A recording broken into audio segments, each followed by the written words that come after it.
Ruby କହିବେ ସେଦିନ ଆଦର୍ଶକୁ ବି ଆରେଷ୍ଟ କରେଇଥିଲା ଆଉ ଆଜି ଗୌରବର ଜୀବନକୁ ବାଜି ଲଗେଇ ଦେଇଛି। ସାରା ଦୁନିଆରେ କ'ଣ ସେ ଏକା ପୋଲିସ ଚାକିରି କରୁଛି? ବାହାରେ ଗୁଣ୍ଡା ବଦମାସକୁ ଧରିବା ବଦଳରେ ନିଜ ପରିବାରର ସର୍ବନାଶ କରୁଛି ସିଏ।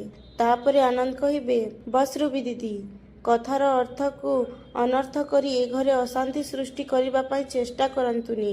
ଆମେ ସମସ୍ତେ ଶୁଣିଛେ ପଲ୍ଲବୀ ଯାହା ବି କରୁଛି ଭଲ କାମ କରୁଛି, ଆଉ ଭଲ କାମ କଲାବେଳେ ଏମିତି ଛୋଟ ମୋଟ ଘଟଣା ଅଘଟଣ ଘଟିଯାଏ।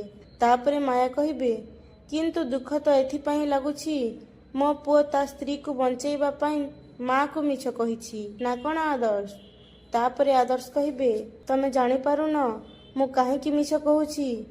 କାରଣ ମୁଁ ଜାଣିଥିଲି ସତ କହିଲେ ତମର ଠିକ୍ ଏଇଆ ହିଁ ରିଆକ୍ସନ୍ ହେବ। ଆଉ ଯାହା ଏବେ ହେଉଛି, ମୁଁ ହିଁ ପଲ୍ଲବୀକୁ ଏ ଆଇଡିଆ ଦେଇଥିଲି ମା, ଆଉ ଏସବୁ ପ୍ଲାନିଂ ପଛରେ ମୋର ହିଁ ହାତ ଅଛି। ତାପରେ ମାୟା ବିନୋଦକୁ କହିବେ ବିନୋଦ, ତମେ ତ ମୋତେ ସତ କହିପାରିଥାନ୍ତ, ତମଠୁ ଏସବୁ ମୁଁ ଆଶା କରିନଥିଲି।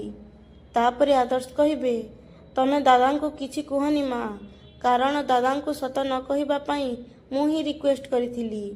ତାପରେ ରୁବି କହିବେ ଦେଖିଲୁ ତ ମାୟା, ଘରେ ସମସ୍ତେ ମିଳିମିଶି କେମିତି ତୋ ବିରୁଦ୍ଧରେ ଷଡ଼ଯନ୍ତ୍ର କରୁଛନ୍ତି ଦେଖିଲୁ ତ।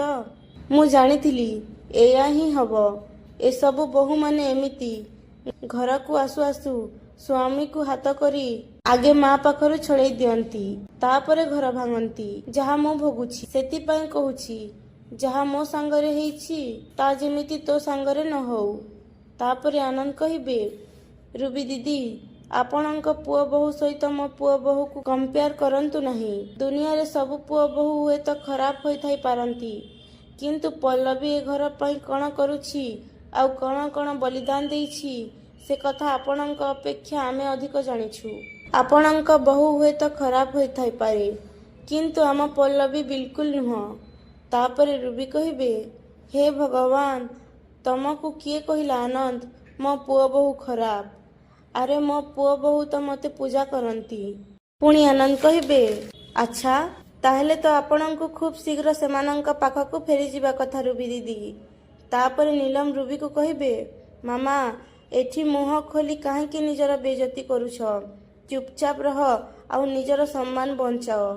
ତାପରେ ମମତା କହିବେ ପ୍ଲିଜ୍ ଦୟାକରି ସମସ୍ତେ ଶାନ୍ତ ହୋଇଯାନ୍ତୁ। ଏମିତି କହି ମମତା ରିମଝିମକୁ କହିବେ ରିମଝିମ, ଯା ଗୌରବକୁ ନେଇକି ରୁମକୁ ଯା, ତା ଡ୍ରେସ୍ ଚେଞ୍ଜ କରେଇ ଦେ। ତାପରେ ରିମଝିମ ଗୌରବକୁ ଧରି ଚାଲିଯିବେ। ତାପରେ ମମତା କହିବେ ଦିଦି, ଆଜି ଦଶହରା ଭଳି ଦିନରେ ଅଯଥା ଘରେ ଅଶାନ୍ତି ସୃଷ୍ଟି ନ କରି ଚାଲନ୍ତୁ ସମସ୍ତେ ଖୁସିରେ ପର୍ବ ପାଳନ କରିବା।